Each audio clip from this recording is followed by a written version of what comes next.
Thank you. Thank you to those last performers. That was Airstrip Extreme Action. And that is, of course, just a taste of what is to come. For our next act, the mayor of Paris will stand on my shoulders while I unicycle across the stage while singing selections from Edith Piaf. So the Atlantic has only one French writer, but he's very famous. His name is Bernard-Henri Lévy. He's probably the most famous French philosopher of his time. But he has a very particular presentation. He's strikingly handsome. His signature look is he wears a white blousey shirt which he keeps unbuttoned almost down to the belt, and then he has jet black hair combed down to shoulder length. He's a striking figure, but there may be just an edge of vanity about the presentation. So it is said of him here in France that Bernard has his own philosophy, which is, God is dead, but my hair is perfect.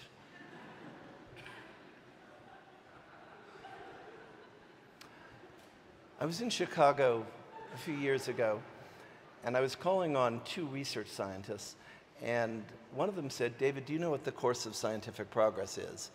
And it was clearly a rhetorical question, so I said no. And he drew a graph, and then he had the line at the bottom just going flat. And he said, there's nothing, nothing, nothing, no breakthroughs, no breakthroughs. And then suddenly you have a discovery, and the breakthroughs begin to go vertical. And there's this run where you have breakthrough following breakthrough. It's an exciting period, and then it begins to level off to what he called mere application.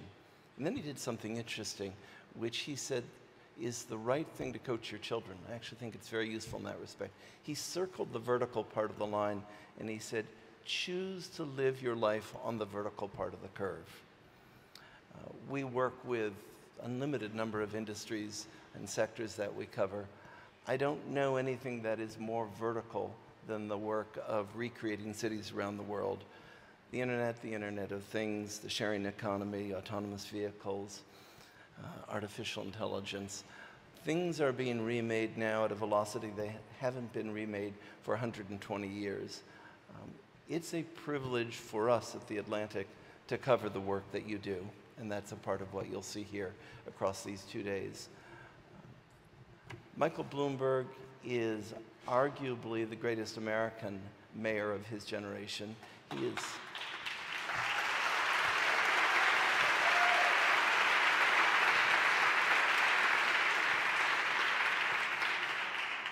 He's inarguably the most generous. Let me introduce Michael Bloomberg.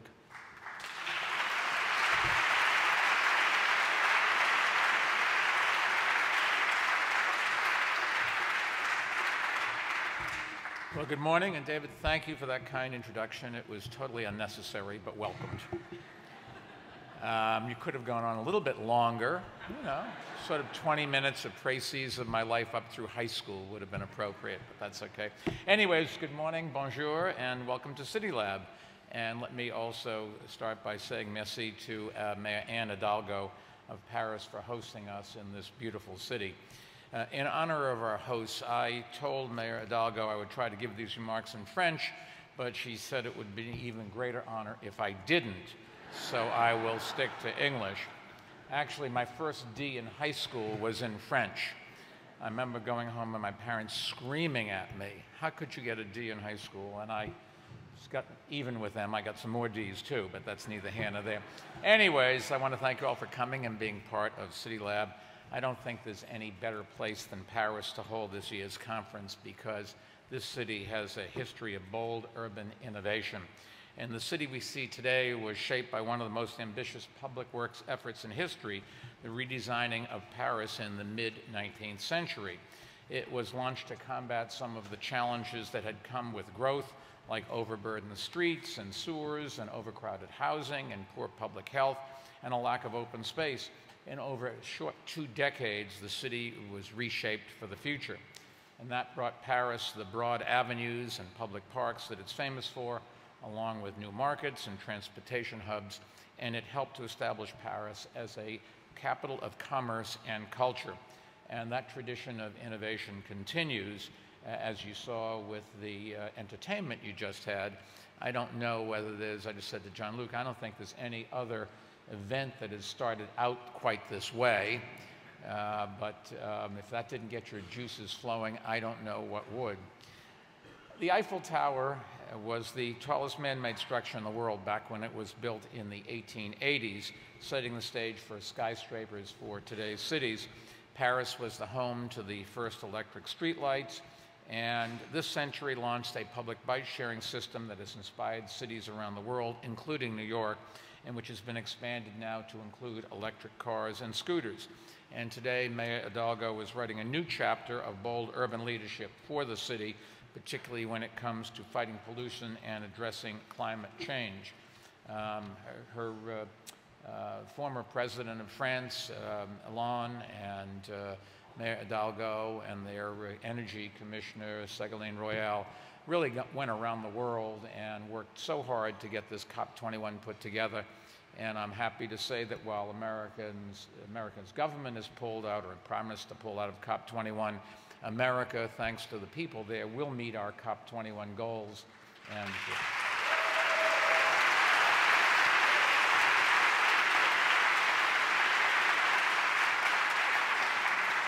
the truth of the matter is, with climate change, as with most other things, cities are where the action is. Cities are where the problems are and the solutions are. Half the people in the world now live in cities, and it's projected in 20 years, 70% will. So you've got to focus on the cities, and you see city mayors and private individuals and companies in cities.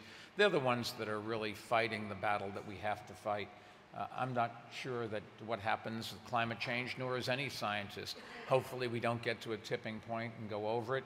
But the bottom line is we have to focus on environmental issues, and if you do that today so that we breathe cleaner air and drink more pure water, and all of those kinds of things, we'll have a better life and we'll do what's right for this planet. Cities around the world are not adverse to taking up challenges, and they are now taking them up with a sense of urgency that we've never seen before, because the cities are just growing faster than ever before. Fortunately, city leaders today have access to an incredibly valuable resource that they didn't in the past, and that is each other. So let me briefly explain what I mean and why it's important. When our administration was in City Hall, I got the chance to meet mayors from around the world. I learned a lot from them, and I hope they learned a lot from our administration as well, and not just where to get the best pizza in New York City. The fact is, cities, in big and small, in every corner of the world, have mayors facing the same basic challenges. We all face fighting crime, keeping streets clean, creating jobs, protecting health, responding to emergencies, and providing students with a good education. Mayors have always looked for ways to exchange ideas and create networks that help them do that. But until recently, the only real organized principle for those networks was common geography.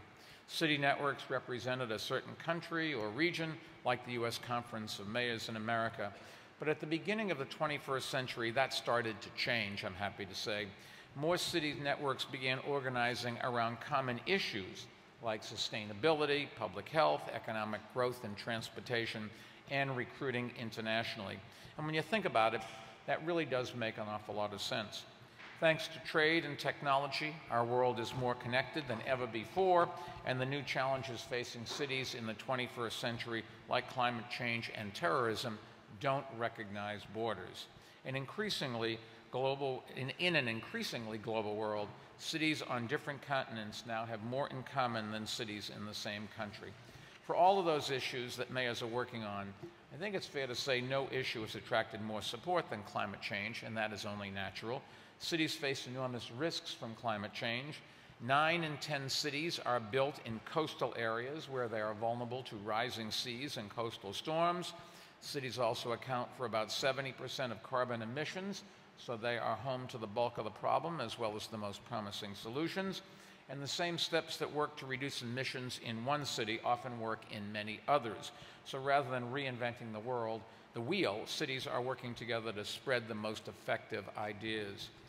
2 years ago, Bloomberg Philanthropies joined forces with the European Commission to create the Global Covenant of Mayors for Climate and Energy, which includes, I'm happy to say, 7,500 cities working together to exchange ideas.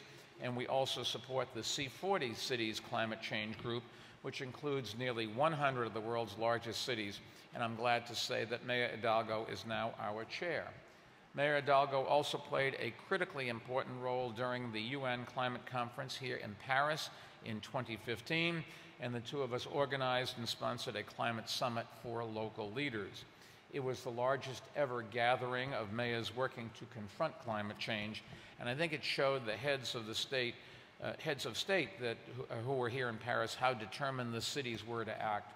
If the federal governments and state governments around the world don't, you can rest assured the cities do, because that's where people go to their government and can interface with their government and say, we want to have healthier lives, do something about it, and they can hold local leaders accountable in a ways that it's much more difficult than if you try it at a federal level.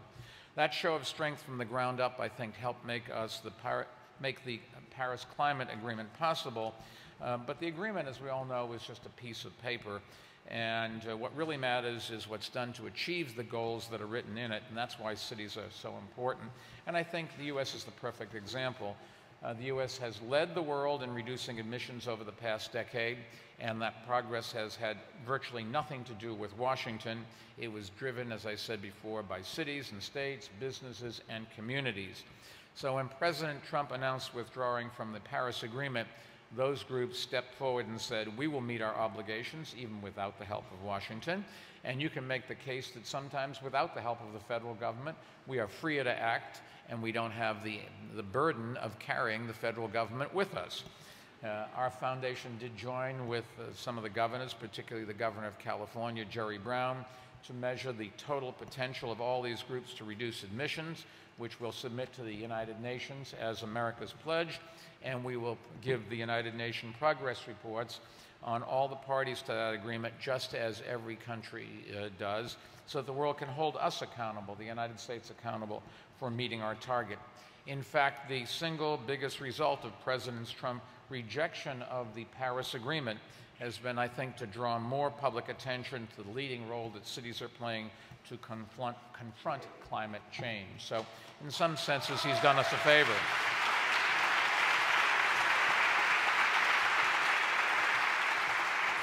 And just to show you how little of what the federal government really does matters, we've been closing coal-fired power plants across America.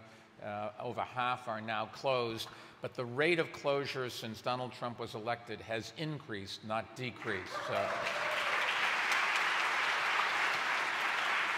And two of the states that are making the most progress going towards renewables are Oklahoma and Texas, where the head of the Environmental Protection Agency and the Department of Energy, both former governors, came from there, and they poo-poo, whatever the word is, climate change, and yet their two states are leading the way, I'm happy to say. So it's market forces and what the public wants that really matters here. Anyways, yes, you can applaud for that. Those cities didn't either. And those countries, or states. Cities can be a force of change on all the big challenges we face, I think, and the network that cities have made can accelerate that change. Networks help good ideas to spread. They speed progress by bringing great minds together to collaborate and to invent. They encourage cities to aim higher by showing what's possible and by encouraging a little friendly competition. There's nothing wrong with that. When one city has a solution that works, no other city can claim to have all the answers, so they just go and try to copy it, and that's just great. Somebody said that copying is perhaps the best form of flattery, and so we want people to do more than that. We have a saying in English that two heads are better than one, and when you bring many heads together like we're doing here at CityLab, we think that anything is possible, and I really believe that. Our foundation is using philanthropy as a way to strengthen networks and create new ones. We're doing that in a couple of ways. We've created a robust network of U.S. cities working to harness the power of data to make better decisions and achieve better results for residents. We use networks to help cities create new ideas and then spread the very best of them to other cities. Last year, we launched a new network of global cities that are working together to fight non-communicable diseases like heart disease, preventable cancers, and diabetes, as well as injuries. And these diseases now and injuries now account for 2/3 of all deaths in developing countries. And they haven't gotten nearly the attention they deserve from national governments. If for the first time in the world, non-communicable diseases are killing more people than communicable diseases, for the first time in the world, more people are dying from obesity than starvation. Just think about that. The world is changing very rapidly, and we've got to have a response. And I think cities are the place where we're going to get leadership for change. Local policies like banning indoor smoking and better road safety can really make a big difference. Mayors can act more quickly than national governments to implement those measures. And by forming a network, local leaders are helping those measures spread more quickly. Today, for the first time, as I said before, a majority of the world lives in cities. The age of the city is just beginning, and so is the age of the city network. And there are many ways we can work together, and I think our collective potential is really only just the beginning of discovery. The more city networks get created and the more they grow, the more we can study them and learn what makes them effective and how we can learn to effectively support them. Good intentions don't always translate to good results, and some networks have a bigger impact than others, but we learn from strategies they use and help others adopt them. And things that work well, we copy, and things that we don't, we just say, okay, we learned a lesson and we benefit from those as well. Our foundation, I'm happy to say, is committed to that work. The more cities learn from each other, the faster they can make progress and the brighter the future will be, and that's what CityLab is all about. And I think the Aspen Institute, and particularly the Atlantic, are two organizations that really have spearheaded this, and we all owe a great debt of gratitude to their foresight and what they've done. They were the ones that got us involved, and we're just honored to be partners with them. This is the 5th year of this conference. It keeps getting bigger and better each year. Mayors around the world are eager to get together and see what's happening in other cities and learn from one another. And I had the chance to do that when our administration was in City Hall. We were never shy, as many people know, about borrowing great ideas from other places, including Paris. We have a fantastic group here today, and I'm looking forward to see what great ideas come out of the conference. So thank you all for coming. Your contribution is something that really is going to make a difference. No matter how stupid the idea may sound to you, if you got a new idea, please bring it up, because you never know which ones are really going to work. That's something we've learned. We're all here in this world together. If one place does something good, the rest of the world benefits. And sadly, if one place does something not so good, we all suffer. But we're here in one of the great cities of the world. David, thank you for everything. You are the greatest. God bless.